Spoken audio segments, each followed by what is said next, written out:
All India rank 1, 100 out of 100 in cost management accounting.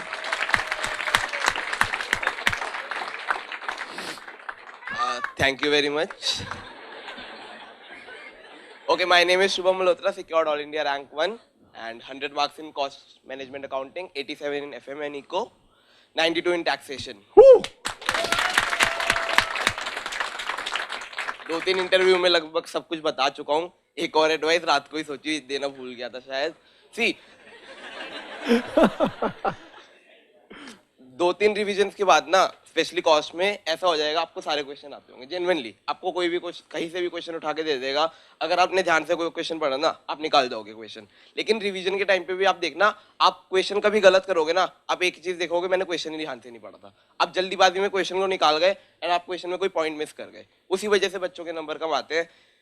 हम लोग कहते हैं यार पेपर लेंदी आता है, स्पीड बढ़ानी पड़ेगी. एंड मेरे 12th के टीचर ने मेरे को बस एक बात कहते थे, बेटा स्पीड बढ़ानी है ना, क्वेश्चन करने की बढ़ाई हो, क्वेश्चन पढ़ने की मत बढ़ाई हो. जहां तूने क्वेश्चन पढ़ने की स्पीड बढ़ा दी ना, वहां तेरा क्वेश्चन गलत है.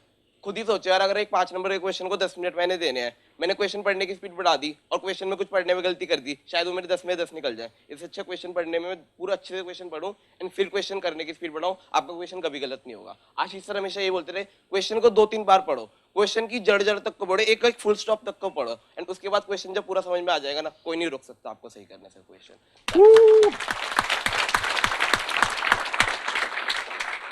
वैसे आप में से किसी ने कुछ पूछना है? वैसे तो बाकी सबने भी अभी बोलना है. हैं? थ्योरी सब्जेक्ट की रिवीजन. सी थ्योरी सब्जेक्ट में ऐसा होता है, आप एक बार पढ़ोगे ना, आप 10 दिन बाद वो भूल जाओगे. मेरे साथ भी होता था. तो ये पैनिक नहीं करना, मल्टीपल टाइम रिवीजन करते नहीं, रेगुलर इंटरवल्स पे करते रहनी है. अपने शॉर्ट नोट्स बनाने हैं, क्योंकि एग्जाम से एक दिन पहले ना जेन्युइनली रिवाइज नहीं हो पाता पूरा. तो आपके जब तक शॉर्ट नोट्स प्रिपेयर नहीं होंगे ना, आप रिवाइज नहीं कर पाओगे पूरा सब्जेक्ट. तो शॉर्ट नोट्स बनाओ, फ्लो चार्ट्स बनाओ, इंटरेस्टिंग बनाओ सब्जेक्ट को. एंड सब्जेक्ट को ये मत बोलो रट्टा मारना है, कीवर्ड्स याद करो एंड उसको ना एनालाइज करो. लॉ एक ऐसा सब्जेक्ट है, इसमें अगर आप सेक्शन की लिंकिंग करने पे आ गए ना, आपको इतना ज्यादा इंटरेस्ट आएगा ना, बता नहीं सकता. सेक्शन नंबर अगर याद हो सकते तो कर लेना, बहुत ज्यादा एडवांटेज मिलता है इससे.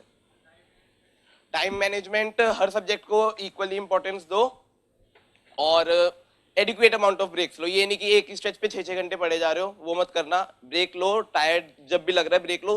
क्या पता 3 घंटे तक आप पढ़ लो, कोई दिक्कत नहीं है, लेकिन उसके बाद जरूरी है ब्रेक लो. लाइफ में और भी चीजें, जैसे I am a very big fan of cricket. तो इवन जब इंडिया इंग्लैंड सीरीज चल रही थी, मैं फॉलो कर रहा था अच्छे से. टीवी पे नहीं देख रहा था, क्रिकबस पे देख रहा था. तो ऐसा नहीं है कि मैं यार पढ़ाई कर रही तो सब कुछ छोड़ दूंगा. जब मेरा रेस्ट टाइम है तो मैं क्रिकेट फॉलो कर रहा था. वो आपके ऊपर है, आप अपना स्ट्रेस कैसे कम करोगे. टाइम मैनेजमेंट में यही कहूंगा. लाइक मैंने the question is group 2, you could not here. Group 2 पहले ग्रुप 1 की कोचिंग खत्म हो गई, जैसे अभी आपकी कोचिंग सब ग्रुप 1 की खत्म हो जाएंगी एंड ग्रुप 2 की कोचिंग शुरू हो जाएंगी.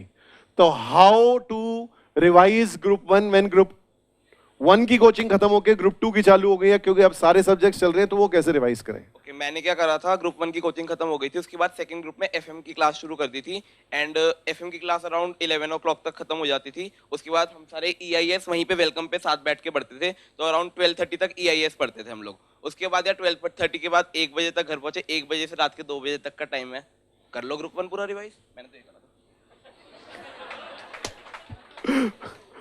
था. 24 घंटे हैं, बहुत टाइम होता है अगर ध्यान से देखो. अगर प्लान नहीं बनाओगे ना तो आपको पता नहीं चलेगा कहाँ निकल गए. प्लान बनाओ प्रॉपर, आराम से टाइम निकलेगा. आप स्टडी मटेरियल को रेफर कर रहे थे सीए इंस्टीट्यूट के?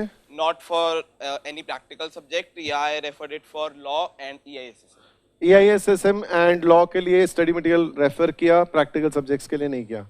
Anybody else, any question, conclusion? That's it. So I hope you guys have some, these guys have come in over here to pass the energy, to show you that you can do it. To pass on the energy to you. Now, अब इनके attempt तो हैं 2.5-3 साल बाद. अब तो final का attempt है, तो it is after number of years. And you have your attempt in whatever next 1 year के अंदर. So you guys need to decide and ignite yourself. And that will be all. एक बात और. बहुत सारे लोगों के मेरे पास मैसेज आए थे, यार कॉस्ट में 100 कैसे आए. मैंने कल एफएम की क्लास में बताया था, यहाँ भी बता रहे तो भूल गया था बताना.